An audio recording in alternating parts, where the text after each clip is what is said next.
Well, we've made it to November. In the U.S., Election Day is tomorrow, and I can think of no better way to get away from politics than a show discussing musty old books, just like the Paperback Warrior podcast.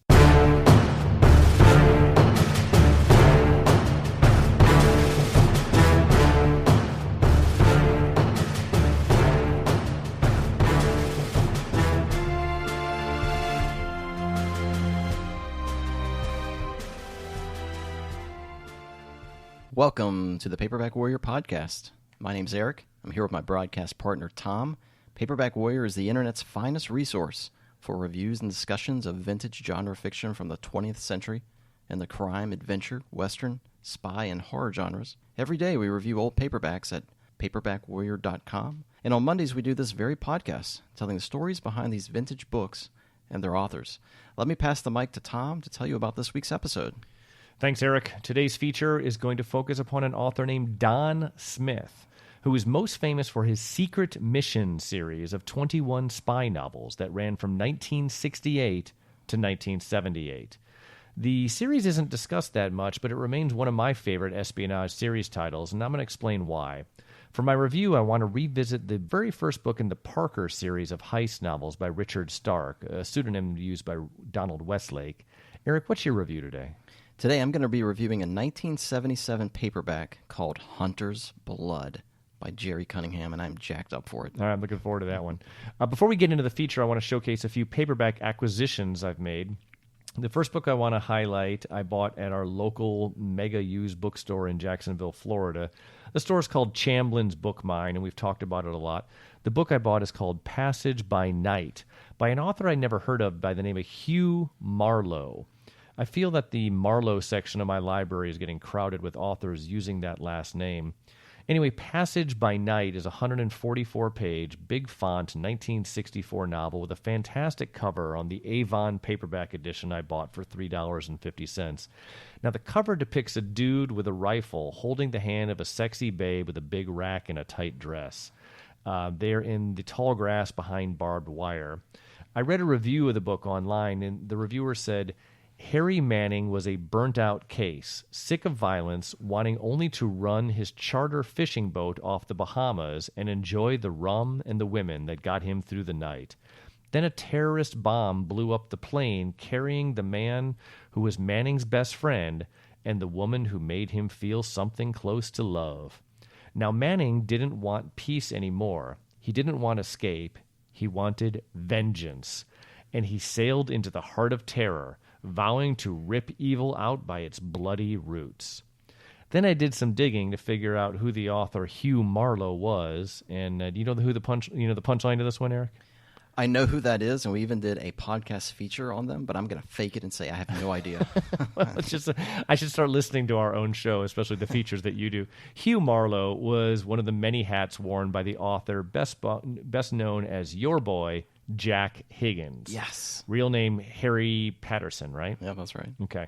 I also see that the short novel has been reprinted under Jack Higgins' name. It's the first Jack Higgins novel that I really want to read. Do you have this one in your collection, Eric? I do, yeah. I have that, and I bought mine at Chamblin's as well, but it's got Jack Higgins on it. Okay, so you got the Higgins version. I got the Marlowe version.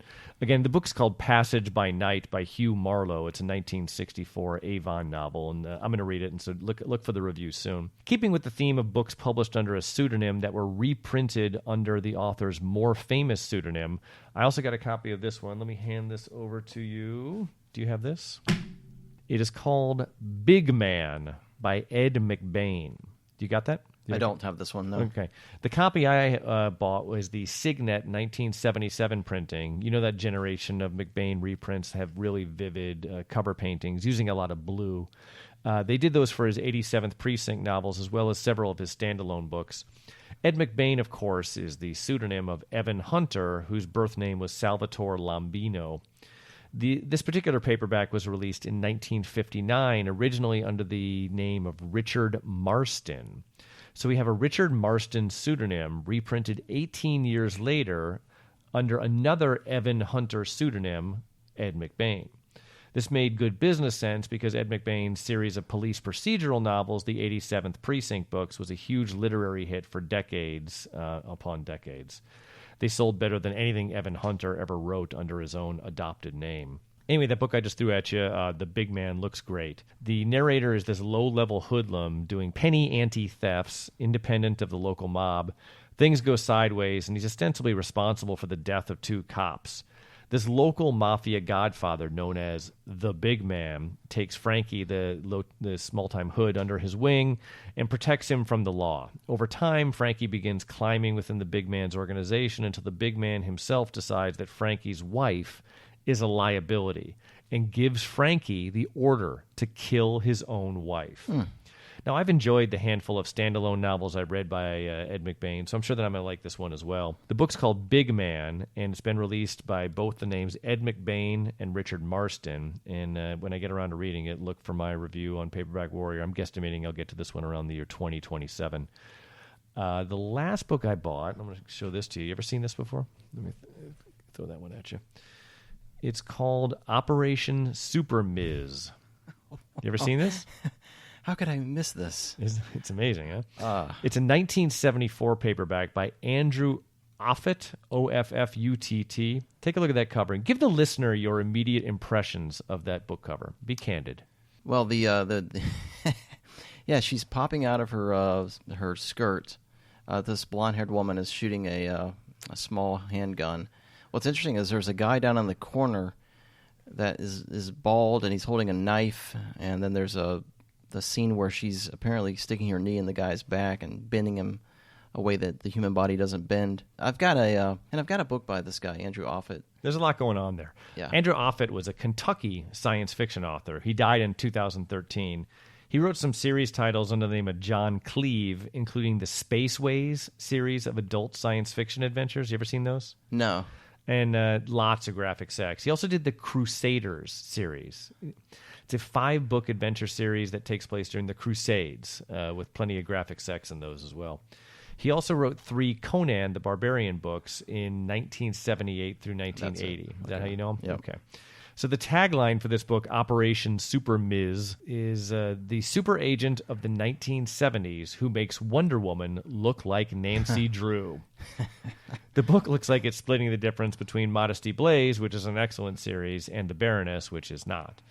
The novel stars Eve Smith, a sexy, buxom U.S. intelligence operative who is investigating the smuggling of 200 pounds of heroin into the U.S. Now, the dope came from France in the spare tire of a French imported car. Her code name is Chromium, and she's basically an oversexed female James Bond. The novel looks like it's a lot of fun, and I have it on good authority that Offutt was a very good writer. I may actually give this one a shot. If it doesn't veer too far into parody, it may actually be great. It's got the feel of a first book in a series. Doesn't look like that. Yeah. But it must not have sold very well because there's no indication anywhere that there was ever a book number 2. So those are my new purchases for the week. Do you have anything you want to get into, or should we go into the feature? Yeah. I want to tell you, I went to Sanford, Florida over the weekend. Oh, I've been there. Yeah, it's probably got on an airport. Went on an airplane there quite a bit, didn't you? Allegiant Air. Now, I did some business down in Mount Dora, which is kind of close to there, and so Okay. Sanford's basically the exit off of I-95 right there. Yeah, we fly out of Allegiant there because it's cheap. But I stopped into the Books A Million there because they were going out of business, and unfortunately, I timed it wrong, Tom. I went in there and it was only a 20% discount. Wow. So it's not a very good going out of business sale. But I'll have to drive back down there and see if they have some cheap horror. But I did buy 2 87th Precinct paperbacks, what you were just talking about, with the gorgeous paintings. They were about $1 each. And look, I wanted to show you these. These books have never been open. I want you to look at these. This Books A Million. It's a new bookstore. Yeah, it's a new bookstore. Check these out and tell me if you think they've ever been read. Oh, man. I'm just sort of... No, clearly not. They're like in perfect condition.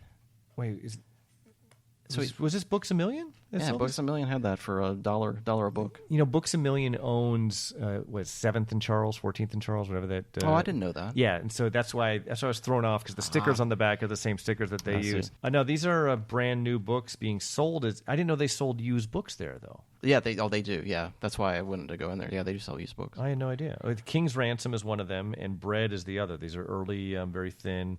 I mean, it's beautiful. They still have like the glossy shine on them. know. These are printed in like 1977. I know, right?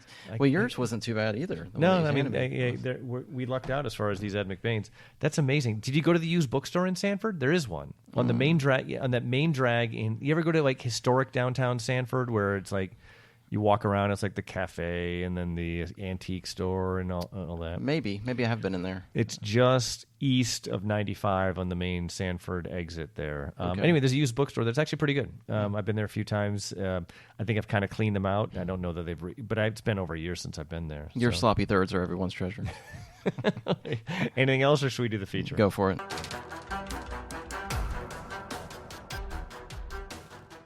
Our feature today is about an author named Don Smith, who's best remembered, if he's remembered at all, for his Secret Mission series starring Phil Sherman. Now, the series ran for 21 books between 1968 and 1978. And I'm going to get into some depth on the series in just a minute. But at first, let me tell you about author Don Smith. Despite being an author of a somewhat popular American CIA spy series, Donald Taylor Smith was Canadian through and through. He was born in 1909 in Port Colborne, Ontario, Canada. I don't know much at all about his childhood in Canada, but let's assume that he had a normal Canadian childhood filled with pine trees and hockey games. I do know that his father was a minister of some kind named Reverend Canon D. Russell Smith.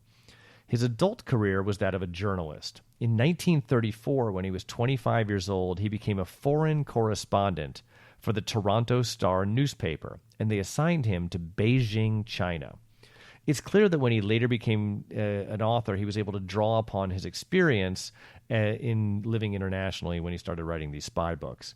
He left Beijing in 1939 and moved to Shanghai, where he ran a business for 18 months as a publisher of papers and pamphlets there, with many of his clients being missionaries who had come to China to save people's souls. In this business, he employed about 100 Chinese citizens. Now, after Shanghai, he relocated to London, and somewhere in there, he must have learned how to fly a plane, because when World War II came around, Don Smith was a fighter pilot in the Canadian Royal Air Force. Now, on August 19, 1942, the Allied forces launched Operation Jubilee, which is an attack on a German-occupied port in northern France in a town called Dieppe. Close enough. Yeah, Dieppe, I'm going to say. Gosh, someone's going to correct me on that. The Canadians had 6,000 infantry soldiers dropped off by the Canadian Navy into the port town with air support by Canadian Air Force. Now, Don Smith was one of the pilots on that mission. Unfortunately, the mission on the ground went really poorly. The tanks got trapped on the beach, and the Germans were able to prevent them from entering the town. As a result, 3,600 of the 6,000 Canadian ground troops were killed or captured. Oh, jeez. Yeah. Meanwhile, the Canadians lost 106 aircrafts as the Germans were just shooting them down left and right. Fortunately for us, Don Smith survived the ordeal, and he was granted the Distinguished Flying Cross for his efforts during that battle. As an aside, Operation Jubilee was studied in real time by the Allied leaders, who used the lessons they learned to craft the Normandy landings plan nearly 2 years later. But for our purposes, the important thing is that Don Smith survived World War II. Now, after the war, he took jobs in Morocco and Majorca, Spain. And if you ever get a chance, Eric, to go to Majorca, Spain, it's awesome. It's a great little Mediterranean island. I worked there for a couple weeks. It was just wonderful. Better than Rhode Island? Better than Rhode Island, better than Long Island. Wow. Better than all the fake islands we have here in downtown Jacksonville, Florida. So 1950 rolls around, and Smith's story mimics that of many authors that we've covered on the podcast. Paperback original novels are invented, with Fawcett Gold Medal leading the pack. The demand was immense for 25-cent original paperback novels written to entertain dudes who made it home alive from the war. In order to fulfill this demand, many war vets who could write set their minds to cranking out 180-page genre books in hopes of launching successful careers as authors. So, in 1952, Don Smith successfully sells his first novel to Fawcett Gold Medal. It was a standalone book called Out of the Sea, I haven't read the book, but it's supposed to be an action romance novel. It's never been reprinted, so you're going to have a tough time finding it. The claim to fame for that book is that it was banned by the Irish Censorship Board for being indecent and obscene. Oh, that's interesting. Somehow I suspect it's probably not indecent or obscene by 2020 standards, but who knows. His second book was in 1953, and it was another standalone novel called Perilous Holiday. It was released in hardcover by a publisher called Henry Holt. It's a suspense novel taking place in Yugoslavia that I guess really got bogged down in Yugoslav geography, so I'm told it's not a very good read. His third novel was China Coaster from 1953. The book took place in pre-revolutionary Shanghai, China, and had lots of period details that he probably learned about during his own time living there. It was published in paperback by Popular Library and has a nice, very painted cover. Then there's a 5-year gap before his next novel, which is a standalone book. And I want to put a pin in that next novel, and I'll tell you about that later because it becomes kind of relevant later in his life. At this point in his life, I think Don Smith was living mostly in Paris. He rarely came back to Canada, but he kept in touch with his family there by writing letters to them. Don then went a decade without getting anything published, but all that changed in 1968. Now let me set the stage. Ian Fleming's first James Bond novel was Casino Royale from 1953. And then every year thereafter, Fleming gave the world another James Bond novel. It was a successful series that was given a shot of supercharged adrenaline in 1962 when Dr. No came out as the first James Bond movie. And at that point, the whole world went spy fiction crazy. And U.S. paperback publishers were commissioning authors to launch series titles with every hero designed to be the American James Bond. The most aggressive and forward-leaning of these attempts was the Nick Carter Killmaster series launched in 1964, and you and I did an entire episode on that series that people can check out in our archives. But for today's purposes, what you need to know is that a modest paperback house called Award Books was the first publisher of the Nick Carter Killmaster series, and they found themselves with a hit on their hands. Now, they wanted to recreate the Killmaster lightning in a bottle, so Award Books decides to up their profile by bringing some new spy fiction series titles on board. They begin reprinting and repackaging a British spy series I really enjoyed called the John Gale series by Stephen Francis. Now, he was the guy who wrote the Hank Jansen crime novels, and I love the John Gale books, but they never really caught fire commercially. The other thing that Award Books did was commission this guy, Don Smith, to write a spy series. And he created a series called the Secret Mission series, starring an operative named Phil Sherman. As I indicated before, the series ran for about 21 novels over the course of the next 10 years. Now, I've only read 4 books in the series, but I really like them. They're told in first person, which I always appreciate, by this 45-year-old American businessman named Phil Sherman. Now, Phil is a smart and capable guy, but he's not a real badass. He's not a genius. He's not like a violence junkie. He's actually a computer salesman with lots of international clients around the world. Now, the first book from 1968 was originally just called Peking, but it was quickly reprinted and rebranded as Secret Mission Peking. And Peking? How do you pronounce that?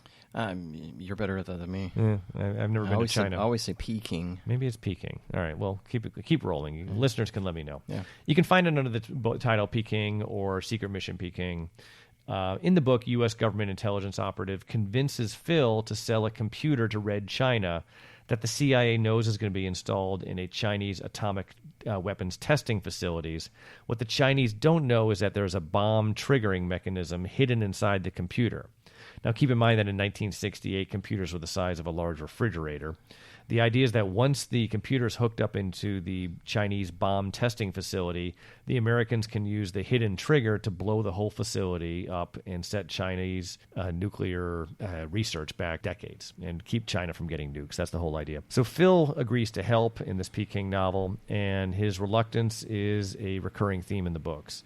He doesn't always want to help, but he agrees this time in this first book to sell the Chinese this computer. The computer doesn't work properly, and the intel agent who recruits Phil needs him to go back to Peking to fix the computer. When he gets to the facility in China, things go seriously sideways, and Phil finds himself stranded and on the run in China with a sexy translator as his companion. I enjoyed the book. It wasn't amazing, but it was very good. It's called Secret Mission Peking, again, by Don Smith. It was the first book in the series. The good thing about the series is that you don't need to read them in any particular order, but there's no downside to reading Peking first because it was really good. The vast majority of books in the series are titled after the setting of Phil's assignment. You got Secret Mission Cairo, Secret Mission Tibet, Munich. You get the idea. Award Books came up with this unified color scheme that made the books look like sealed envelopes. Have you seen? Take a look. I'm going to hand these to you. I'm curious what you think of these covers because I hate them, but I've heard people say they really enjoy them. Oh, yeah. I've seen these out, and I hate them. Okay. I hate them, too. They're awful. Just awful. Agreed. And some of the books have painted normal covers, but that themed cover, that Award Books, you could just tell they went super cheap on it. The art, even on the painted covers, was not really good. And again, the envelope covers, I think, are just embarrassing. So one of my favorite installments in the series, and it's where I started with it, and you may want to start with this one too, listener, is Secret Mission North Korea. It's actually the 8th book in the series from 1970. Now, by this point of the series, Phil is accepting assignments, still very reluctantly, from his CIA handler, and he's got this love-hate relationship with the handler. And every book around this period has the CIA putting some kind of pressure on Phil to force him to take the job because he's got this business to run. He doesn't really want to do it. In this book, Phil is peripherally involved in a Tokyo whorehouse brawl and finds himself in police custody on the eve of signing a large and profitable Japanese business deal.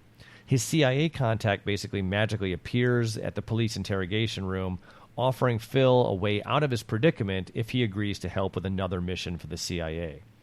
Now, the mission is a reprisal action to strike a blow at an increasingly hostile North Korean regime.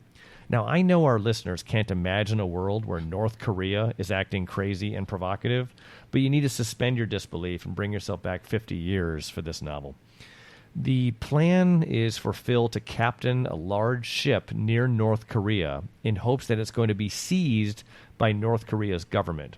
Phil and his crew are instructed to flee the ship right before the seizure takes place, leaving the North Koreans with an abandoned boat secretly loaded with TNT.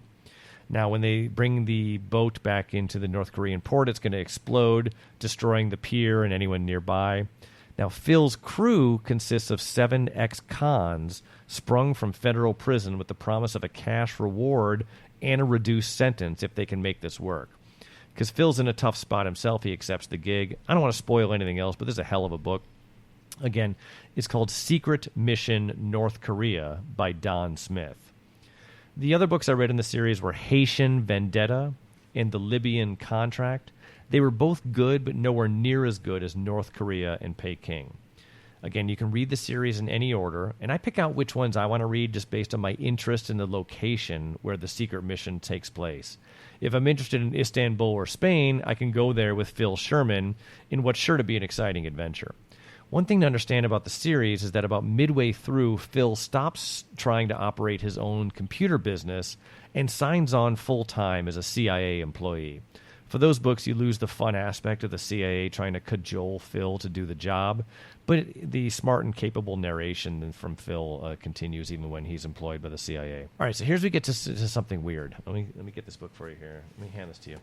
See this book here? I'm going to hand this to you. I tell the listener, rather, what I handed you. So it's called Red Curtain. It's got a woman holding a rather transparent robe or gown, and it looks like there's maybe a little tiny scene here of maybe like a prison or a military base. Who's the author? The author, yeah. Duncan Tyler. Tyler spelled Tylor. Right. It says it's a powerful novel of international intrigue and desperation that penetrates the Iron Curtain. It's a beacon book from 1959.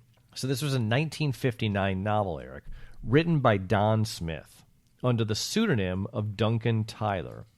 Now, this is a decade before the Secret Mission series started. Here's what's weird. The protagonist and narrator of Red Curtain, the book in your hands, is none other than Phil Sherman. Oh, interesting. A decade before Don Smith made him a spy in the Secret Mission series, he wrote the standalone novel starring the same guy.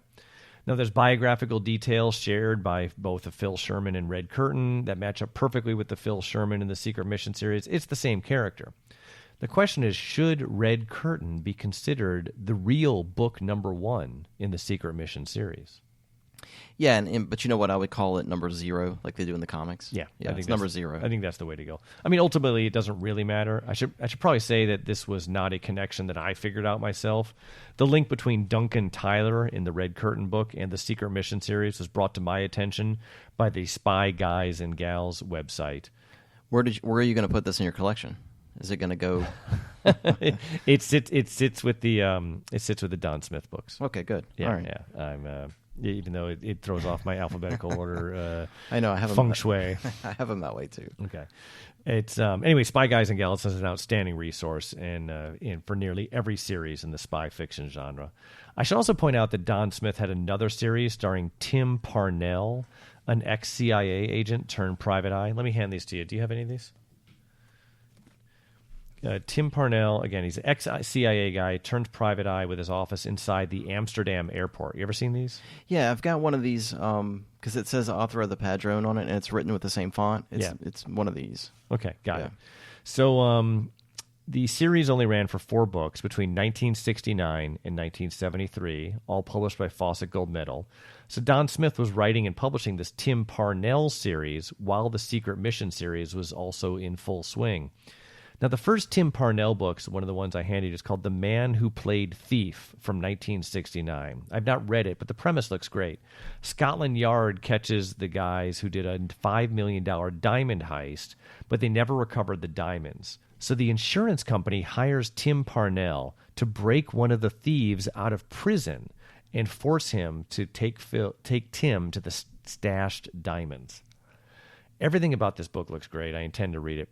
Now, the other books in the series are The Padrone, The Payoff, and The Coruscant Takeover. They were published during a time where Fawcett Gold Medal was packaging a lot of books using the same font and cover design as The Godfather. The books are all Amsterdam-based private eye adventures, so I can't speak to the actual similarities with Mario Puzo's The Godfather, but it looks just like a sales technique to me. Anyway, that's all I got about Don Smith. He died in 1978, the same year that his last 2 books in the series were released. I don't have sales figures, but the Secret Mission series appears to have been a hit. The books were translated into French, Italian, Dutch, and Swedish. All indication is that the series probably would have continued had Don not died. So that's all I got on Don Smith. You were talking about Don Smith earlier and his performance in World War II. It kind of made me think about World War II fiction. We should do a feature on that. Yeah, maybe even next week for Veterans Day. Would that be kind of cool? Oh, yeah. Okay. All right. Anyway, so you got a review to do. Why don't you do that? All right. So, like always, I'm going to take a leap into more modern times with my review. I'm going to take us to 1977. So 2 things happened that year. I turned 1 year old, and an author named Jerry Cunningham found his first full-length novel published by the mighty Fawcett Gold Medal. The book was called Hunter's Blood, and it was released as a paperback. Tom, did you see any of these 1970s films? Deliverance, Texas Chainsaw Massacre, and The Hills Have Eyes. I've seen Texas Chainsaw Massacre. I've seen The Hills Have Eyes. I've not seen Deliverance. I have the book.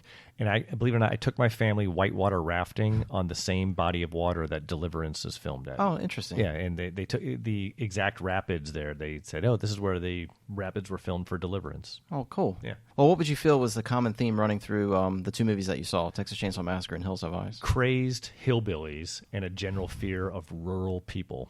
Bingo. You definitely know about your inbreeding middle of nowhere redneck slobberknockers. This is a Hollywood elitism at its finest. Right. All right, good. So Hunter's Blood, again from 1977, snugly fits into that sort of demented, not necessarily horror, but not necessarily action hybrid. So here's how it's going to shake out. These 4 successful guys, they like to take a hunting trip every year to escape their everyday boredom. Now, all of these guys are fairly well-to-do. David's a surgeon. There's a guy named Al who owns all these paper mills.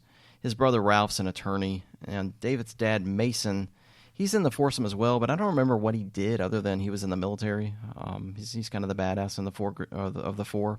Now, this time around, Al pitches the idea that they should all go hunt on a brand new piece of property that he's just purchased for timber.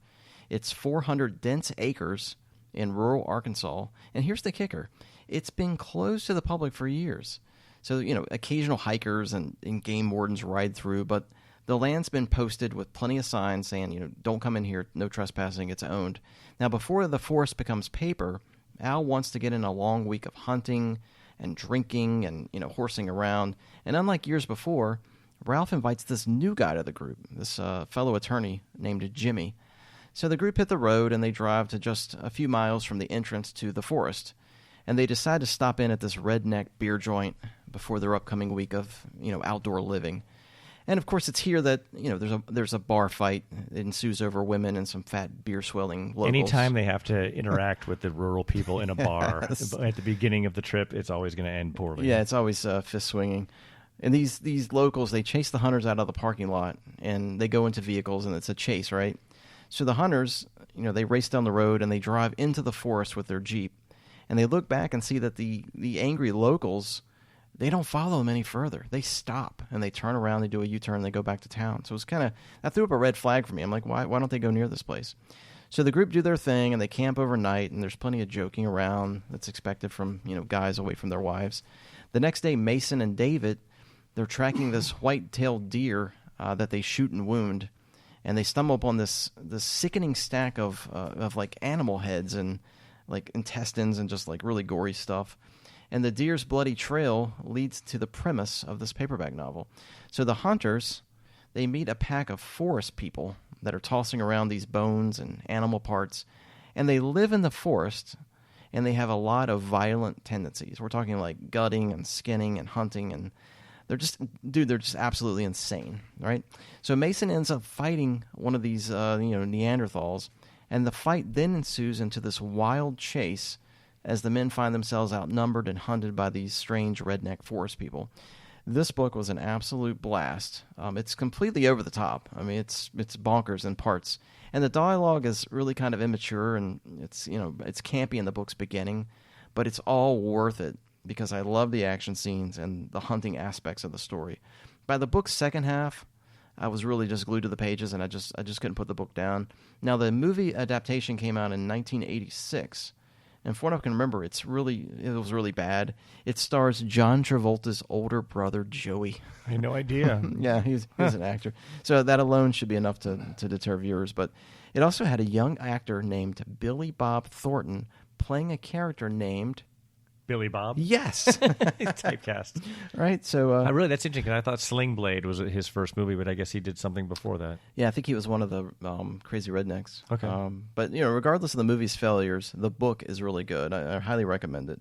Again, this is Hunter's Blood by Jerry Cunningham. Isn't Jerry spelled unusual? It is. It's Jere Cunningham. Got it. Have you ever seen this book here, A Hunted Past Reason by Richard Matheson? You let me borrow that maybe 3 years ago. Oh, do you still have it? Yes, I still do. Okay, because as you were reading that, I was slinking over to my shelf. I'm like, who the hell has my copy of Hunted Past Reason? It's basically his version of the same theme. I'm told, though, that there is a scene or two in it that people have trouble reading. They actually have to avert their gaze from the page because it's so graphically violent. I don't know what it is. I mean, people seem to like the deliverance scene that everyone thinks about is iconic at this point. Yes. I'm sure Richard Matheson tried to dial that up to 11 himself. But well, there was a whole genre of these. And I want to do a feature on these at some point, but there's a whole genre of survival horror in the woods being chased by crazy people. I've got one called Hunting Shack. Jack Ketchum did 2 books.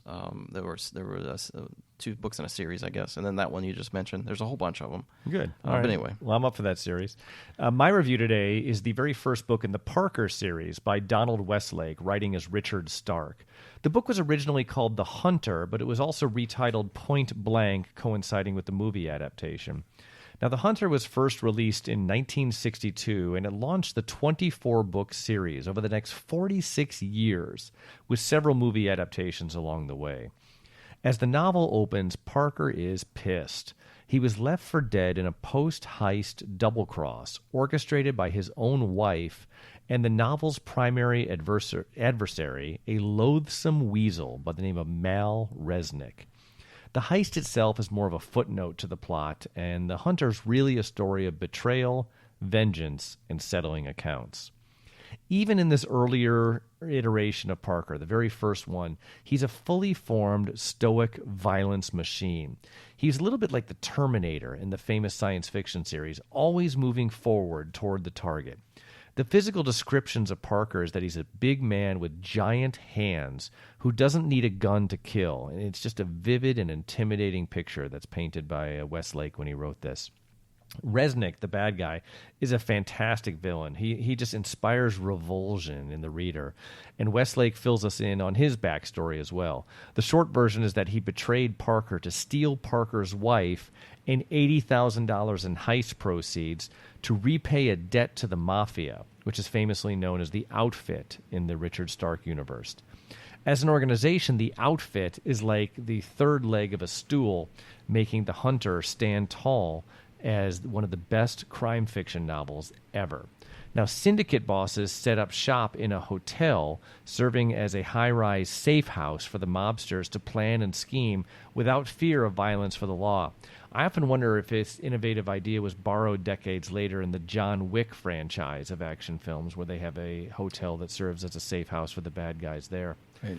The Hunter is also basically the first in a trilogy of interconnected novels. It's followed by The Man with the Getaway Face and The Outfit. After the first three paperbacks, the series generally just showcases standalone Parker adventures, with a couple exceptions toward the end. But the first three books of the series should really be read in order.